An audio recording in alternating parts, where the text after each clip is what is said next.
Hello दोस्तों, welcome to another video tutorial. Today we will discuss about the sexual reproduction in flowering plant. As we already told that we will begin a series of the NCERT 12th class biology. So we started from today with sexual reproduction in flowering plant. According to new syllabus of NCERT, it is in chapter number 1. Today we will discuss about the male reproductive organs and the microspore formation and pollen grain formation. So let's start. And as I already told it, this session will be bilingual, Hindi and English. So let us start. Sexual reproduction in flowering plant यानी कि आवर्त बीजीय पौधों में प्रजनन। आवर्त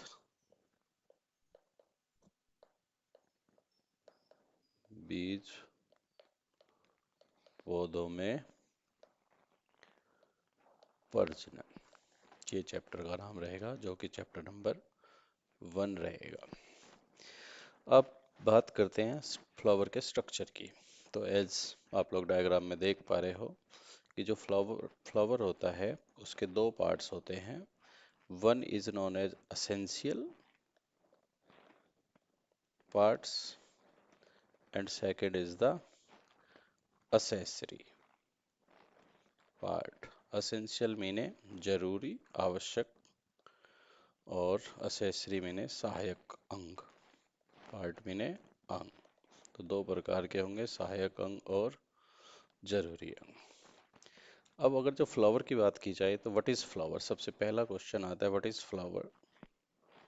question number 1, what is flower. तो flower किसे कहते हैं, पुष्प किसे कहा जाएगा। तो flower is a modified stem. Flower क्या होता है, मॉडिफाइड स्टेम होता है। अगर जो हिंदी में कहे जाए तो ये एक रूपांतरित तना या प्रारो बोलते हैं जिसको, रूपांतरित तना होता है जो कि एक पुष्प में बदल गया है। जो कि उसको जब स्टिमुलस यानी कि बाहर से कुछ मिलता है, स्टिमुलस, लाइट, प्रकाश वगैरह, तो उसके इन्फ्लुएंस में उसको पा करके वो फूल में बदल जाता है। तो एक पुष्प जो होता है, फूल जो होता है, उसके दो भाग हो जाते हैं, एक असेंशियल और एक असेसरी यानी कि सहायक। जरूरी अंग उन्हें कहा जाएगा, एसेंशियल वो होंगे जिनके बिना फ्लावर जो है अपनी, जैसे कि हम बात करें सेक्सुअल रिप्रोडक्शन की, तो सेक्सुअल रिप्रोडक्शन पूरी नहीं कर सकता है, तो वो क्या कहलाएंगे, असेंशियल ऑर्गन।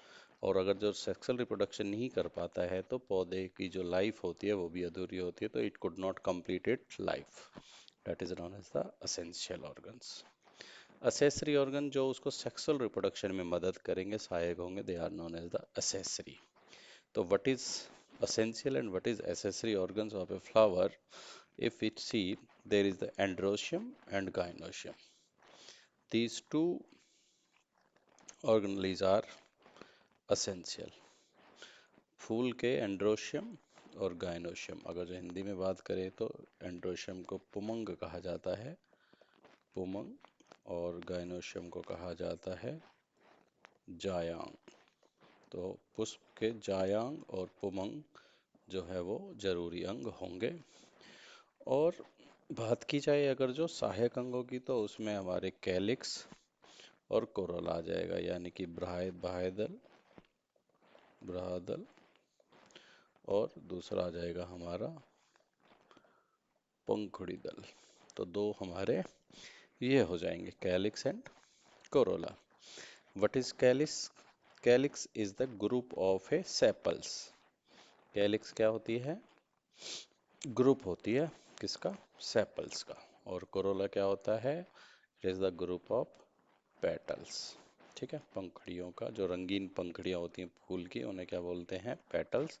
और उनका एक ग्रुप क्या कहलाता है, करोला। इस तरीके से जो फूल जो होता है उसकी जो हरी पत्तियां होती हैं वो कहलाती हैं सेपल्स, और उनका ग्रुप क्या कहलाता है, कैलिक्स। नाउ अब बात करते हैं पुमंग यानी कि एंड्रोशियम।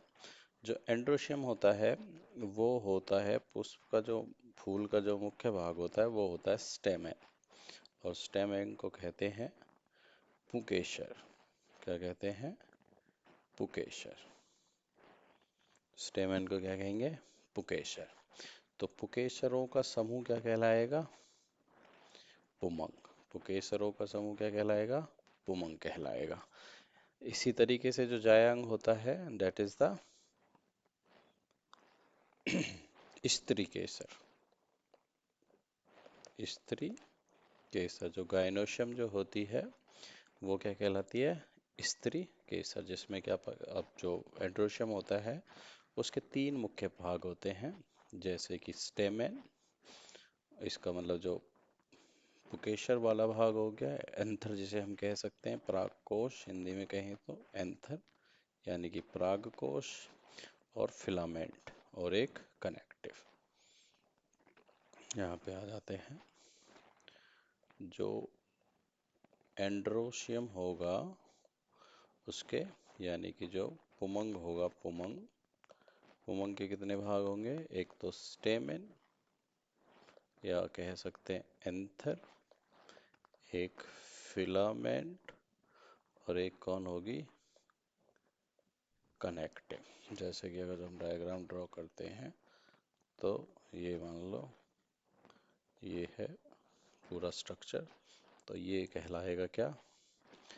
एंथर। ये जहाँ से ये नीचे है फिलामेंट, और ये जहाँ से इस एंथर के साथ ये जुड़ा हुआ है that is known as the connective. ठीक है। तो एंथर को क्या कहते हैं हिंदी में? पराग कोश, है ना। और जो कनेक्टिव टिश्यू होगा इसको क्या कहेंगे? संयोजी, जोड़ने वाला। फिलामेंट का मतलब होता है तंतु। तो पुष्प के ये तीन भाग होंगे और ये क्या कहलाएगा? पुमंग या एंड्रोशियम। और एंड्रोशियम क्या होता है? स्टेमेंस का कलेक्शन यानी कि उनका समूह। ठीक है। तो ये हो गया एंड्रोशियम। अब जो आगे बात करते हैं एंड्रोश पुष्प के दूसरे भाग की, फूल के दूसरे भाग के, जिसका नाम है गायनोसियम यानी कि जायाम, जो कि समूह होता है किसका? स्त्री केसर का। इसका क्या किसका समूह होता है?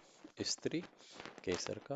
तो इस जायंग के गायनोशियम के कौन कौन से पार्ट होते हैं? अगर जो आप देखोगे अभी ऊपर पुष्प में दोबारा दिखाते हैं, इस तरीके से एक फूला हुआ भाग है और यहाँ पर इसमें लगे हुए हैं बीज। ठीक है। तो ये जो ऊपर फूला हुआ भाग है इसको कहते हैं स्टिग्मा। ये लंबी नली जैसी, नाड़ जैसी जो संरचना नजर आ रही है इसको कहते हैं स्टाइल। और जो नीचे फूला हुआ स्वेलन पार्ट होता है इसको कहते हैं ओवरी। अगर जो हिंदी में इनकी बात की जाए तो स्टिग्मा का मतलब होता है वर्तिकाग्र, ये हो गई वर्तिका, और ये हो गया अंडाशय। ठीक है। तो वर्तिकाग्र या स्टिग्मा का क्या काम होता है? ये जो पोलन ग्रेन होते हैं उनको रिसीव करती है आफ्टर पोलिनेशन। तो पोलन ग्रेन यहाँ गिरेगा और जर्मिनेट करेगा, तो ये इसका काम है पोलन ग्रेन को प्राप्त करना। It receive the pollen grain. Now this style it guide the pollen tube to germinate inside this. तो पोलन ग्रेन जो पराग नाल बनेगी उसको उगाने में सहायक होगी। और जो ओवरी वाला हिस्सा है इसके अंदर सीड फॉर्मेशन होगा यानी कि बीज का निर्माण होगा। तो ये इसका काम होता है। ठीक है। तो date is the gynoecium.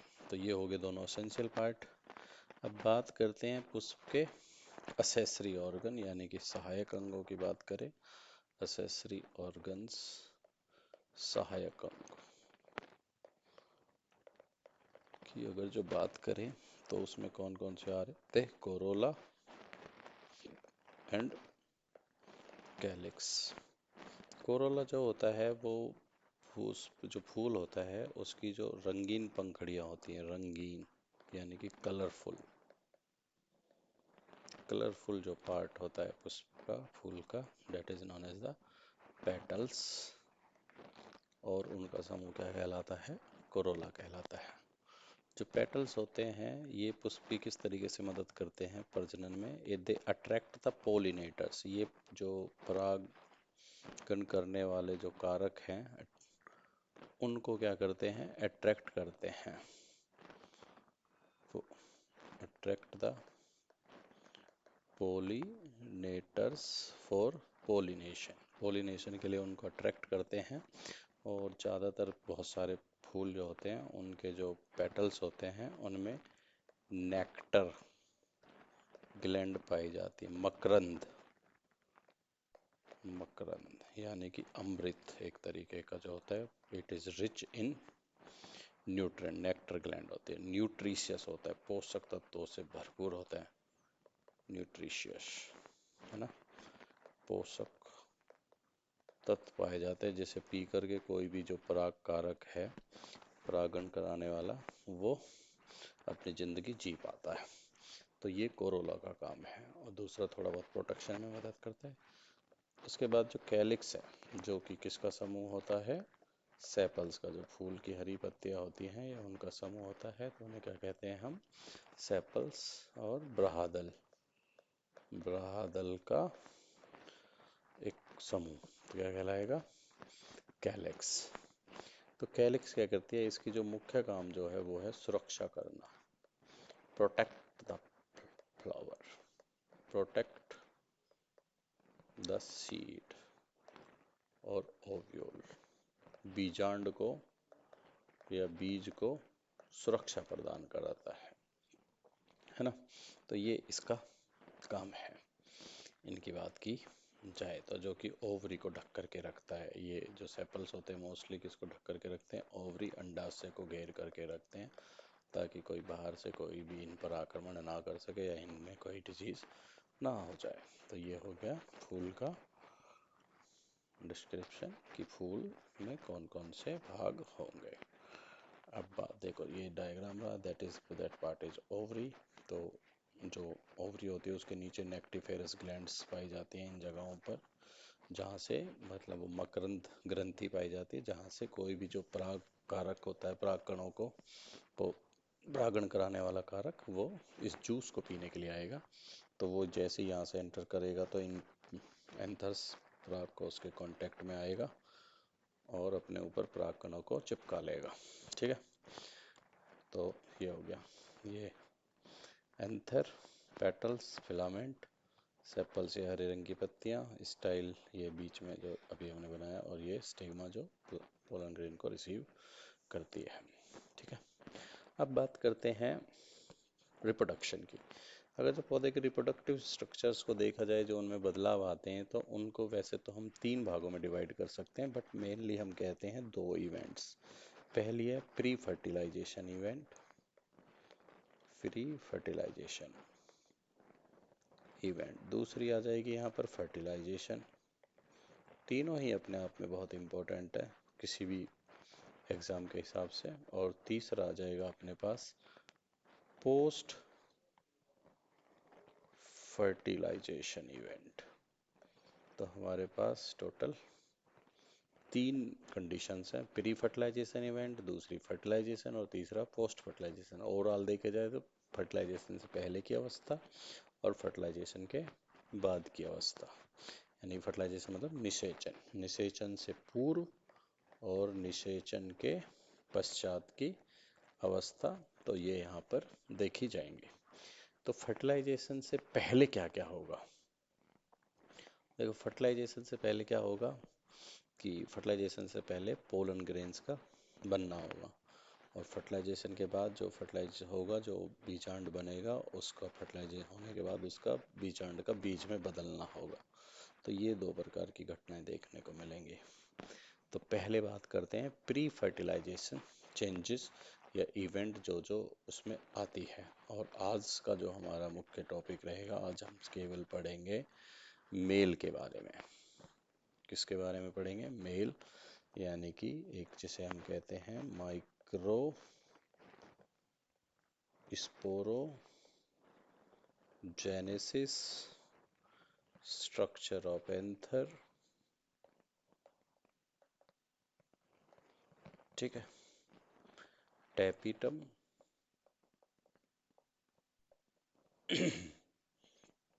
Tapetum and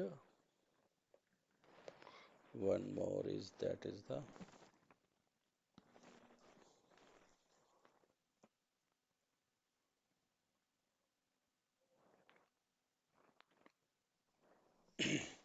tapetum and one more is that is the structure of pollen grain यानी कि development of pollen grain और pollen grain development। तो ये 4 टॉपिक आज हमारे रहेंगे मुख्य, जो हमें पढ़ने हैं। कौन कौन सा? माइक्रोस्पोरोजेनेसिस, हिंदी में कहे जाए तो लघु बीजाणु, ठीक है, का बनना। दूसरा रहेगा अपना परागकोश का स्ट्रक्चर या उसका बनना। और तीसरा अपना हो जाएगा टैपिटम, ये तो हिंदी इंग्लिश दोनों में एक जैसा है, टैपिटम। और चौथा हो जाएगा अपना परागकण। तो इन 4 चीज़ों के बारे में हमें पढ़ना है। तो इनके लिए दूसरी वीडियो, अभी इनके बारे में पढ़ेंगे, तो अभी हम दूसरी वीडियो डालेंगे। तो उस